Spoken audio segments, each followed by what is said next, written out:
Dividir propiamente esta charla en 4 partes, en realidad en una primera breve y en otras 3 posteriores que son propiamente los temas que he elegido para exponer como los ejes troncales, digamos, de su obra intelectual.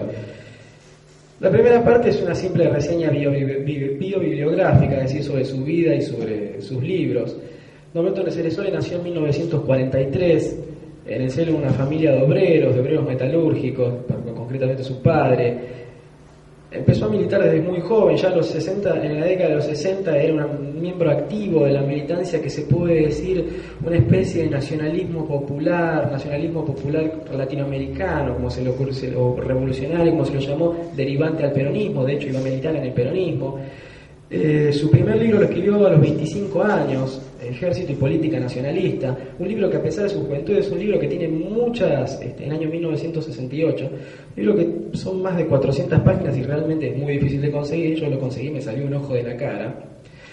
Muy difícil de conseguir, y si lo nombro porque es el puntapié inicial, porque ya para que ustedes vean la capacidad intelectual que ya tenía, que a los 25 años escribe un libro de más de 400 páginas que incidió fuertemente en muchos cuadros militantes jóvenes de aquella época, pero también en militares. Y de hecho, salió una recensión, es decir, un comentario bibliográfico altamente favorable de ese libro, nada más ni nada menos que por Leonardo Castellani en su revista Jauja. Que Leonardo Castellani hable bien de un libro cuando uno tiene 25 años, la pucha, ya está hablando de un intelectual de fuste. Escribiría muchísimos libros más, sus libros se cuentan, la verdad, no, a pesar de que he rastreado notas, bibliografías por internet de conocidos, etcétera, no puedo alcanzar a saber la lista exacta de libros que escribió, pero son más de 30, eso seguro, que cubren más de varios temas que, como se verá, principalmente tienen una perspectiva, y esto lo quiero dejar en claro, principalmente una perspectiva de sociólogo y politólogo, porque era principalmente eso él. Él era sociólogo, era licenciado en sociología y en politología. Había estudiado también en Europa, en Francia, en Alemania, ¿dónde más? A ver, me ayuda de memoria. También estudió en Italia, manejaba varios idiomas. Ya para 1972 ya había escrito alrededor de 12 libros, entre esos una trilogía sobre el peronismo. Él militaría en el peronismo y escribiría en colaboración con 2 militantes de aquel momento, que muy compañeros de él, Miguel Gacera, el sindicalista, y Carlos Mastrorilli. Escribiría 3 volúmenes sobre el peronismo, de los cuales el primero realmente muy bueno. Sería el ideólogo de los que después se denominaría la tendencia del peronismo, o tendencia revolucionaria, es decir, algo así como una especie de derivante hacia la izquierda del peronismo.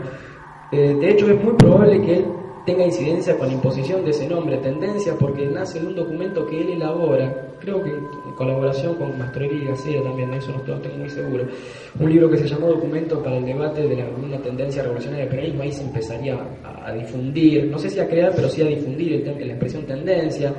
Estaría ligado en la década del 70 a la guerrilla, puntualmente estaría, si bien tendría buenos y aceitados contactos con militares, también estaría por su militancia peronista, estaría contactos con muchas organizaciones del peronismo y principalmente en algunos sectores de montoneros, e incluso estuvo ligado al ERP, y más concretamente al ERP 22 de agosto. Había colaborado cuando joven, teniendo nada más que 26 años, en la revolución de Velasco Alvarado en Perú. Con solo 26 años, presten atención a lo que estoy diciendo, fue asesor del ejército peruano durante la revolución de ese gran general que fue Velasco Alvarado. Donde tomaría conocimiento, él intervendría por las teorías que ya voy a explicar más adelante, donde tendría incidencia en el acuerdo armamentístico y comercial más importante que celebraría la Unión Soviética con un país occidental después de Cuba. Los soviéticos, que lo conocerían en ese lugar, justamente trabajando en Perú, lo van a ver un muchacho muy inteligente, y a pesar de su poca edad se lo van a llevar a Rusia también, a la Unión Soviética, donde estaría en la Academia de Ciencias de la Unión Soviética, concretamente en el Instituto para América Latina. Viajaría frecuentemente a la Unión Soviética, como también viajaría frecuentemente a Cuba y a otros muchos lugares. En el año 1974, por razones políticas, se debe exiliar. Volvería recién 10 años después. A pesar de estar exiliado concretamente en España, viajaría mucho por Europa y fundaría el ILCTRI, Instituto en Madrid, el Instituto Latinoamericano para la Cooperación Tecnológica y Relaciones Internacionales. Ese es el nombre, extenso nombre que le puso al instituto. Dicho sea de paso, el instituto del que yo fui vicepresidente, que después se le puso Norberto Ceresole, que fue un intento en realidad de eso. En realidad él tenía la idea cuando falleció de fundar el IACTI, el Instituto Argentino para la Cooperación Tecnológica y Relaciones Internacionales, del cual yo iba a ser secretario general y él iba a ser el presidente. Lamentablemente falleció y su idea, su notable idea quedó trunca. Decía, bueno, retomando en la década del 70, se exilió en el 74, volvía recién en el año 1984. Mientras tanto no perdería el tiempo, como ya dije, fundaría ese instituto en España. Trabaría contacto con decenas y decenas de instituciones académicas de Europa y América, con muchos intelectuales. Fundaría ese instituto, particularmente en intelectuales latinoamericanos exiliados en España. Trabajaría con el Ministerio de Defensa, con el DRISDE, con el Ministerio de Defensa español, realizando un trabajo que yo realmente quisiera conseguir sobre la cuestión de defensa, que tiene un nombre larguísimo, un nombre que fue editado en 5 tomos en España. Se llamó Lineamientos Básicos de un Proyecto Asociativo, que eso fue en un trabajo de investigación que salió en 5 tomos en España y que luego ampliaría aquí en Argentina a 2 tomos más y largaría otra edición mucho más extensa, cuyo nombre no tengo acá, pero que es un nombre mucho más extenso y que tiene que ver con políticas de defensa sobre transferencia tecnológica, colaboración, desarrollo, que es un tema que voy a empezar a explicar propiamente ahora, financiado, insisto, y encargado por el Ministerio de Defensa de España. Cuando volvería en la década del 80, seguiría con su especialidad, que era justamente la sociología militar, porque esa era su especialidad en realidad. Apoyaría en el año 88 la candidatura de Carlos Menem a presidente, se desengañaría inmediatamente.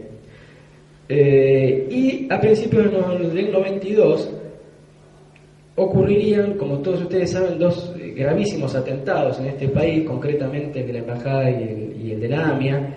Y a partir de la investigación de estos hechos llegaría a una serie de conclusiones totalmente contrarias, por decirlo de algún modo, con la versión oficial sobre la autoría de los atentados, y empezaría, digamos, otra fructífera etapa en sus investigaciones. No sin antes, en alrededor de mediados de los 90, donde conocería al comandante Hugo Chávez, de quien se transformaría asesor inmediato y con el tiempo, en mi humilde opinión, su principal y más importante teorizador. Una buena parte de los aciertos, porque también tiene algunos errores, pero una buena parte de los aciertos de política exterior, principalmente de Hugo Chávez, son el calco de las teorías de Norberto Ceresole, eso se lo puedo asegurar. Por cuestiones coyunturales que tuvo la Venezuela de Hugo Chávez, en algún momento no estaba tan en esa dirección y de hecho se engañaría un poco. Norberto estaría un poquitín enojado con Hugo Chávez, pero siempre desde su posición de intelectual comprometido y no intelectual aséptico que critica todo porque sí. Así que